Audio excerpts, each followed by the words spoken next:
Good morning and welcome back to my channel पर वापस लौटने के लिए आप सभी का हार्दिक स्वागत, हार्दिक अभिनंदन। दोस्तों ये देखिए हमारे बागीचे में सबसे पहले फूलने वाला पौधा ये है प्लम का पौधा। पिछले कल परसों 3 दिन लगातार दिन रात बारिश होने से इन फूलों का केसर भी धुल गया है। अब ना जाने इसमें फल लगते हैं या नहीं लगते हैं। ऋतु आने पर हम आपको जरूर बताएंगे कि बारिश आने का क्या प्रभाव रहता है, क्या उससे हमारे फलों पर कोई फर्क पड़ता है या नहीं। ये नेचुरल सुगंधि से भरे फूल हैं, पीले पीले फूल बसंत ऋतु के आगमन के सूचक है। अब ये हमें ये भी सूचना देते हैं कि अब हमारे प्लांट्स में भी, एप्पल प्लांट्स में भी स्प्राउटिंग होने का समय आने वाला है, क्योंकि जब ये वनस्पति, ये फूल जब इस तरह से खिल जाते हैं और खेतों में हरियाली दिखनी शुरू हो जाती है तो उसका तात्पर्य यह लिया जाता है कि अब वातावरण सही हो चुका है, अनुकूल हो चुका है।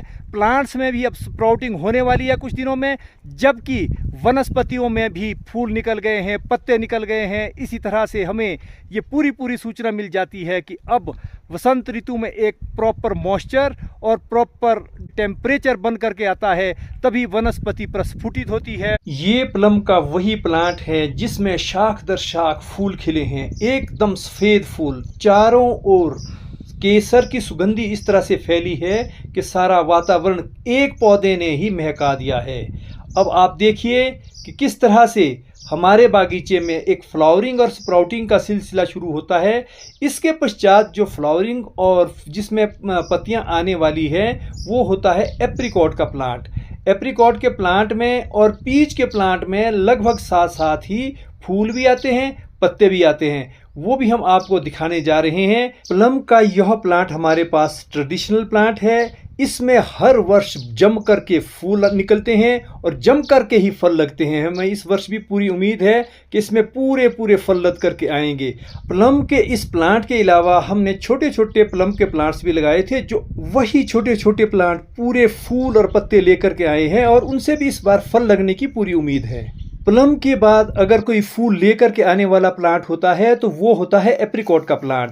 देखिए एप्रिकॉट का प्लांट भी किस तरह से लबालब सफ़ेद फूलों से भरा पड़ा है। एप्रिकॉट के प्लांट में भी इस बार अच्छे फलों के लगने की उम्मीद है। एप्रिकॉट के यह प्लांट स्पर वैरायटी के बागीचों में लगे रहते हैं, क्योंकि स्पर वैरायटी के बगीचे सी लेवल से कम हाइट पर होने के कारण यहाँ जल्दी स्प्राउटिंग हो जाती है और प्लांट्स फूल और पत्तों को लेकर के जल्दी आ जाते हैं।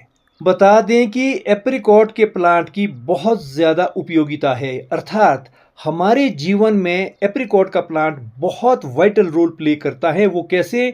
जब इस प्लांट में फल लग करके आते हैं तो हम इसका फल तो खाते ही खाते हैं, लेकिन गुठली को नहीं खा सकते हैं।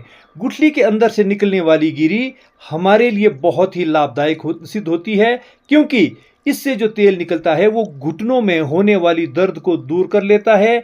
एप्रिकॉट के प्लांट की गिरी मीठी और कड़वी दोनों तरह की होती है, लेकिन जो कड़वी गिरी वाला एप्रिकॉट का प्लांट होता है उसकी गिरी से जो ऑयल निकलता है वो जॉइंट पेन्स के लिए बहुत ही कारगर दवा माना जाता है। मगर एप्रिकॉट के फ्रूट से तेल निकालना कोई आसान काम नहीं है। अब मैं इसका एक तरीका बताता हूं कि किस तरह से इसका ऑयल निकाला जाता है। सबसे पहले एप्रिकॉट के प्लांट के नीचे जितने भी एप्रिकॉट के फ्रूट गिरते हैं उन्हें इकट्ठा कर दिया जाता है, एक ढेर में इकट्ठा रखा जाता है। जब वो थोड़े से लूज हो जाते हैं, फ्रूट थोड़े गल जैसे जाते हैं, फिर उनको खुले पानी में धोने के लिए डाला जाता है। खुले पानी में धोने के बाद गुदा बाहर निकल जाता है और उसके अंदर का जो स्टोन फ्रूट होता है वो निकल करके अलग आ जाता है। उसको छांटने के बाद फिर सुखाने के लिए रखा जाता है। तब तक बरसात टूट जाती है, बरसात के दिन शुरू हो जाते हैं। बरसात के दिनों में एप्रिकॉट जैसे स्टोन फ्रूट को सुखाना बहुत मुश्किल होता है, लेकिन फिर भी फार्मिंग के फील्ड में इस चुनौती को स्वीकार करते हुए सभी किसान अपने घरों में इस एप्रिकॉट के स्टोन फ्रूट को सुखा लेते हैं और सूखते सूखते ये फ्रूट सर्दियों तक बिल्कुल बढ़िया हो जाता है, करारा हो जाता है, खस्ता हो जाता है। सर्दियों में जब बर्फ गिरती है तो लोग एप्रिकॉट की उस गुठली को अपने हाथों से फाड़ फाड़ कर उसके अंदर से गिरी निकाल देते हैं।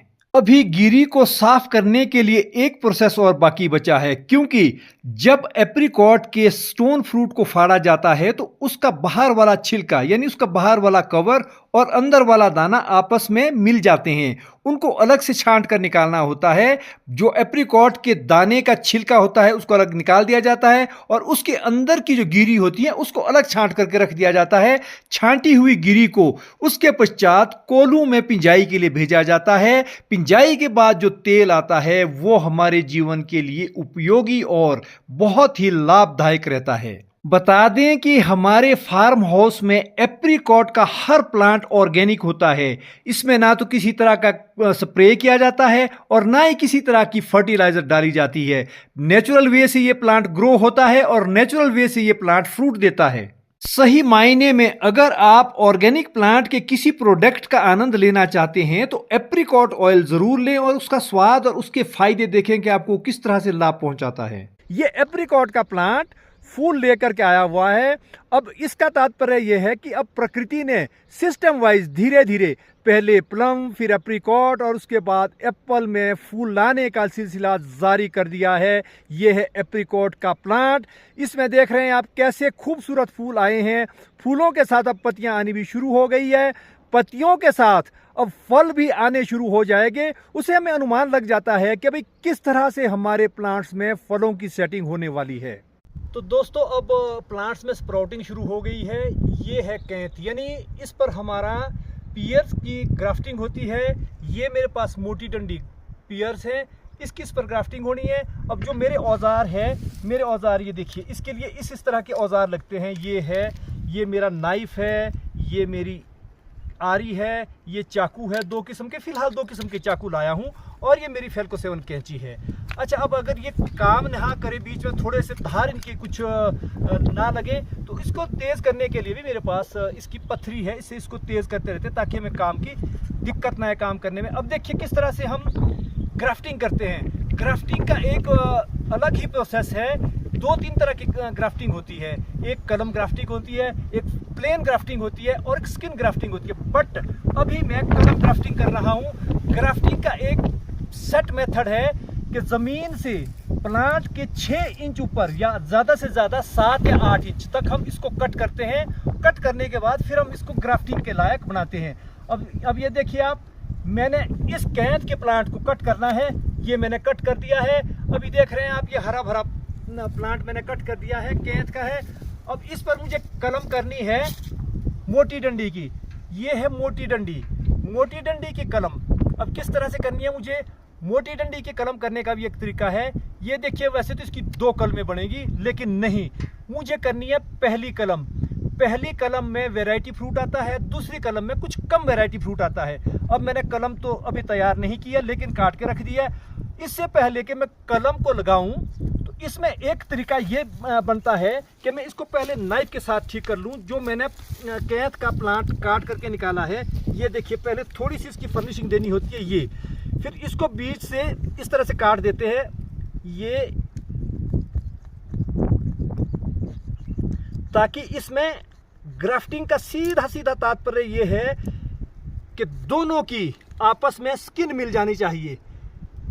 नाशपाती की कलम की भी और कैंथ के प्लांट की भी आपस में स्किन मिल जानी चाहिए।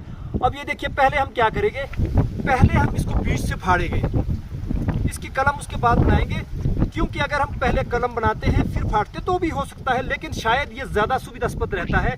अब क्या है, अब हमने इस तरह से इसमें जो कलम है वो इस तरह से बनानी, जैसे एक्चुअली जैसे हम पहले कलमें बनाते थे स्कूल जाने के लिए, उसी तरह से कलम बनाने का तरीका। लेकिन नाइफ हमारा सर्जिकल ब्लेड की तरह होना चाहिए, जिसमें कि कलम करते हुए कोई ज़्यादा टाइम ना लगता हो। अब ये देखिए, अब मेरे पास दोनों तरफ इसमें स्किन आ चुकी है। ये देखिए, इधर साइड भी और इधर साइड भी। अब मैंने देखना ये है कि मैं इसको इस साइड से लगाना चाहता हूँ, इस साइड से। अगर मुझे इस साइड से लगाना है तो ये मेरी स्किन साफ रहनी चाहिए। अगर मुझे उस साइड से लगाना है तो ये वाली स्किन साफ रहनी चाहिए। लेकिन मैं इसको इस साइड से लगाना चाहता हूँ, क्योंकि जो मेरा मदर प्लांट है, मदर प्लांट की स्किन इधर से ज़्यादा बेहतर है। तो इसलिए मुझे क्या करना है कि इधर वाली स्किन को बिल्कुल ही कमज़ोर कर देना है, ताकि इधर वाली स्किन के लिए काफ़ी जान मिलती हो। अब ये देखिए आप, अब ये लगा दिया है मैंने इसको, लेकिन थोड़ा सा अगर मैं इसको कट भी कर लूं तो भी ज़्यादा बेहतर रहेगा। वो कट क्यों करना है? क्योंकि इसमें जो फालतू की चीज़ें आ चुकी है वो भी ख़त्म हो जानी चाहिए, ताकि वो इसमें इसको इंटरप्ट ना करती हो। अब ये देखिए, ये बिल्कुल कलम अच्छी तरह से बन करके तैयार होनी चाहिए। जब कलम अच्छी तरह से बन करके तैयार होगी तो इसके फेल होने के चांस कमो बेश ही रहते हैं। अगर हम थोड़ी कच्ची पक्की कलम तैयार कर ले और फिर बाद में देखें कि जी इसको फेल होती है पास होती है, तो उसमें चांसेस कुछ गड़बड़ हो जाते हैं। अब ये देखिए, आप इधर देखिए, देख रहे हैं आप, ये जो स्किन मिलाने का काम है, ये स्किन मिलाने का काम मैंने अपने हाथों से पूरा कर लिया है। अब क्या है, अब देखिए, वैसे तो स्किन मिल गई है, लेकिन नाइफ से एक बार मुझे जो मदर प्लांट है उसको थोड़ा सा दबा करके देखना है कि क्या ये स्किन सही भी मिली है या नहीं मिली है। अगर सही मिली है तो ये कलम बिल्कुल भी नहीं हिलेगी। अगर सही नहीं मिली है तो ये कलम हिलना शुरू कर देगी। लगता है कि ये कलम सही मिली है, और जहां इस प्लांट की ऊपर से खत किया हुआ है वहां से इस कलम को भी थोड़ा सा हमने काट देना है, ताकि इसकी स्किन का मिलान जल्दी से हो जाए। अब क्या है, अब इस पर प्लास्टिक लगाना है। वो प्लास्टिक भी मैं बताता हूं, जो मेरे अभी साथ नहीं है, ला रहा हूं, उसको देखते हैं कि किस तरह से लगाया जाएगा। दोस्तों, आप ये जो पौधा देख रहे हैं, ये हमारे पुश्तैनी आड़ू का पौधा था। इसमें इस बार मैंने ग्राफ्टिंग करनी है थोड़े अच्छी वैरायटी के आड़ू की, क्योंकि इसमें छोटे छोटे आड़ू लगते थे। वो भी रखा है मैंने पौधा, वो भी जीवित है। आप ये देख रहे हैं, ये खड़ा पौधा ये उसी का ही है, लेकिन इसकी 2 ब्रांचेज मैंने नीचे से काट दी है। उसमें मैं ग्राफ्टिंग कर रहा हूँ थोड़े उन्नत किस्म के आड़ू की। वो मैं दिखा रहा हूँ कि अब मैंने कहाँ से इसको कट किया है। ये देखिए कैसे कैसे बढ़िया, कितने पिंक फ्लावर निकले हैं इसमें। आड़ू का पौधा, यानी आड़ू को हम पीच कहते हैं, पीच का पौधा है ये। पीच के पौधे में देखिए आप किस तरह से पीछे जो मैंने कट किया है वो भी मैं आपको दिखा रहा हूं, कहां से मुझे इसमें ग्राफ्टिंग करनी है और किस तरह से मैं ग्राफ्टिंग करूंगा। वाह, ये देखिए सामने नया कट लगा है नई ग्राफ्टिंग के लिए। और ये जो मेरा ट्रेडिशनल प्लांट था, इसके फूल बहुत ही भीनी भीनी खुशबू बिखेर रहे हैं। दिल को ऐसा सुकून मिल रहा है कि हमारे चारों ओर केसर ही केसर बिखरा हो और हम उसमें बहुत आनंद के साथ आनंदित हो रहे हैं। ये है पीच की वो ब्रांच जिसको मैंने कट किया है। एक ये ब्रांच है और दूसरी साथ में ये वाली ब्रांच है। आड़ू की उन्नत किस्म की इसमें ग्राफ्टिंग की है। जैसा कि हम पहले से कह रहे हैं कि ये हमारे जो ट्रेडिशनल आड़ू, छोटे छोटे आड़ू लगते थे, उसमें से सिर्फ 2 ब्रांचेज हमने अप्रूव की है। बाकी ये पूरे का पूरा पौधा वैसा ही है आड़ू का, लेकिन हमने 2 ब्रांचेज इसलिए अप्रूव की कि ताकि हमारे पास आड़ू की एक उन्नत किस्म भी आए। 2 ब्रांचेज को काट करके हमने इसमें 4 कलमें ग्राफ्ट की है। और उसका ये वाला जो ब्रांच है जो फूलों से लदा हुआ था, ये गिरा दिया है। और अब हमने देखना है कि आगे ये किस तरह से हम इसको सक्सेसफुल कर सकते हैं, क्योंकि कल रात जब मैं ग्राफ्ट कर रहा था तो बहुत बारिश हो रही थी और मौसम एकदम ख़राब था, जबकि इसके लिए एटमॉस्फेयर एकदम बढ़िया और अच्छे मॉइस्चर वाला और अच्छे गर्मी वाला चाहिए, ताकि कलमों के फेल होने के कम से कम चांसेस रहते हैं। जब ये कलमें पत्तियां निकाल देंगी, जब ये कलमें टिक जाएगी, तो मैं आपको इसकी वीडियो फिर से दिखाऊंगा, ताकि आपको भी एहसास हो सके कि एक जो हॉर्टिकल्चरिस्ट है वो कितना साइंटिफिक वे से काम करता है। हमने ये पहले ही बता दिया है कि ये कलमें अधिक ठंड के कारण फेल भी हो सकती है, लेकिन हमने भरसक प्रयास किया है कि कलमें फेल ना हो, पास हो। ये जब अगला समय आएगा तो हम आपको जरूर बता करके जाएंगे। इसका हमने देखना है कि जब मेरी ग्राफ्टिंग फल करके मतलब तैयार हो जाएगी, टिक जाएगी, तो मैं इसका इस फलसफा मानूंगा, तो ये रिजल्ट कंसिक्वेंसेस हमारे सामने आएगी। क्योंकि आजकल यहाँ बरसात का मौसम बना हुआ है, बारिशें भी हो रही है, कलमें टिकाना, ग्राफ्टिंग टिकाना बहुत ही मुश्किल कार्य है। बट फिर भी हम एड़ी चोटी का जोर लगा करके कोशिश करें कि हमारी ग्राफ्टिंग चले और ये प्लांट्स जो है ना, हमारे ट्रेडिशनल प्लांट्स जो है ना, हाईब्रिड प्लांट में बदल जाने चाहिए। अब है इस कैंथ की बारी। इस पर अभी होनी है पियर्स की ग्राफ्टिंग, यानी नाशपाती की ग्राफ्टिंग होनी है और मोटी डंडी की ग्राफ्टिंग की कलम होनी है। इसमें लगातार 2 कलमें होगी। अब मैं देखता हूं कि इसमें किस किस तरह से ग्राफ्टिंग हो सकती है। और इसके फूल, वाह, वाइट फूल, एकदम वाइट और बहुत ही खुशबू बिखेर रहे हैं। लेकिन जब इसमें नाशपाती की ग्राफ्टिंग होगी तो अगले साल हम इसमें नाशपाती का पौधा देख पाएंगे। ये है नाशपाती का पेड़, ये है कैंथ का पेड़। तो कैंथ के पेड़ को मैं कटर से काट रहा हूँ क्योंकि मोटा हो गया है, इसमें 2 कलमें लगातार होंगी। कैंथ का पेड़ काफ़ी मोटा होने के कारण यह आम आरी से नहीं कट पा रहा था, इसलिए मैंने चेन सॉ का प्रयोग किया है। चेन सॉ से भी हम कलमदार कट मार रहे हैं, जिससे कि उसमें उसी हिसाब से हम ग्राफ्टिंग कर पाए। इस कट के लगने के बाद इसमें 2 कलमें की जानी है। चेन सॉ से काटना भी ज़रा मुश्किल सा प्रतीत हो रहा है। देखते हैं कि कब ये चेन सॉ से कट करके गिर जाता है। जैसे ही कट लगेगा वो कट आपको भी दिखा दिया जाएगा। ये रहा कैंथ की ब्रांच पर कलम कट। कलम कट लगने के बाद अब इस पर मोटी डंडी नाशपाती यानी पियर्स की 2 कलमें की जानी है।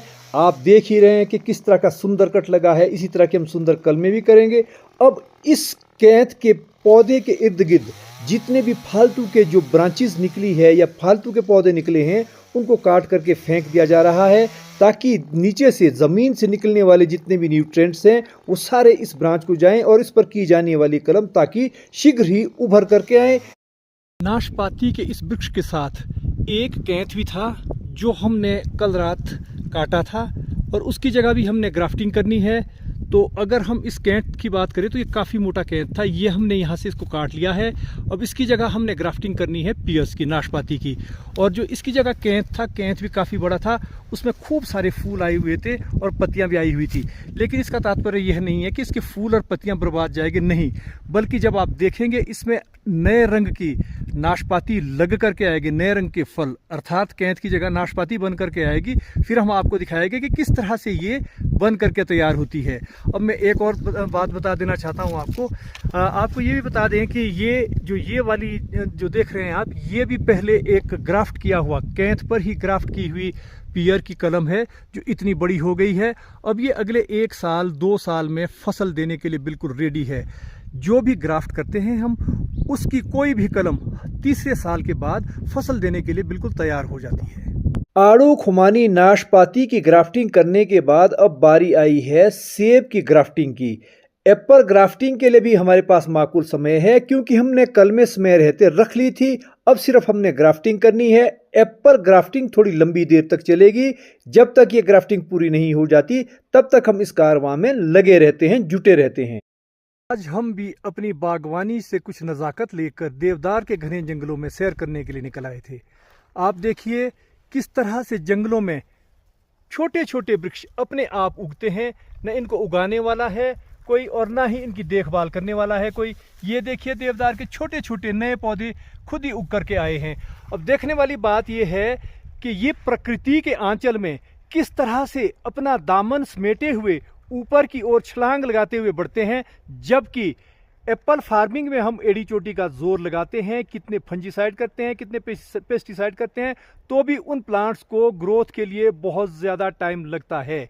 लेकिन ये प्लांट्स, इनको ना तो कोई फंजीसाइड ना कोई पेस्टिसाइड, सिर्फ नेचर की एक नियामत है जिसके बूते ये दिनों दिन ऊपर को बढ़ते जाते हैं, नीचे को नहीं घटते हैं।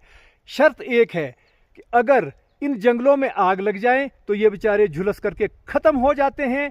अगर आग लगने से सुरक्षा की जाए तो ये पेड़ एक घने जंगल के रूप में बदल जाते हैं, जिससे यहाँ का वातावरण बहुत अच्छा हो जाता है और यहाँ का green cover day by day बढ़ता जाता है। अब मैं आपको पूरा परिदृश्य दिखा रहा हूँ जिस घने जंगल से मैं गुजर रहा हूँ। यहाँ देखिए किस तरह के घने जंगल है। यहाँ देवदार भी है, कायल भी है, रई भी है, तोश भी है। ये सारे जंगल यहाँ की बहुत बहुत मूल्यवान संपदा है, बहुमूल्य संपदा है। इसको बचाए रखना सिर्फ सरकार का ही कर्तव्य नहीं है, बल्कि हम सारे नागरिकों का कर्तव्य बनता है। इस इलाके में रहने वाले हर इंसान का कर्तव्य बनता है कि हम इन जंगलों की हिफाजत करें और इन जंगलों को किसी भी हाल में बचाए रखें, इन्हें महफूज रखें, ताकि हमारा भी इन पर जीवन निर्भर करता रहे। ये जो लश ग्रीन वेजिटेशन आप लोग देख रहे हैं, ये रई, तोश, देवदार, कायल, बान, मोरू, खरेव इत्यादि विभिन्न प्रकार के जंगल है।